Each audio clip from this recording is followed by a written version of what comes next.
What do we have? It's a '53 Chevy. I bought it in Milton. I think it was Milton, North Carolina. North Carolina. That's where I went and got it. That was about 5-6 years ago, and I completely restored it as a rat rod.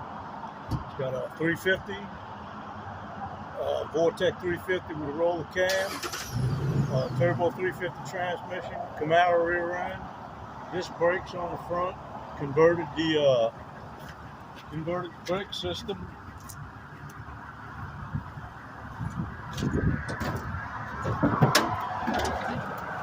Converted the brake system under the hood instead of under the floorboard.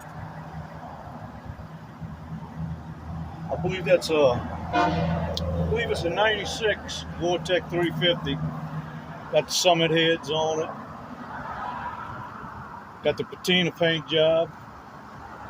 Very nice. Thank you. And you did the handcrafting and I did it all. The only thing I didn't do was post the suit.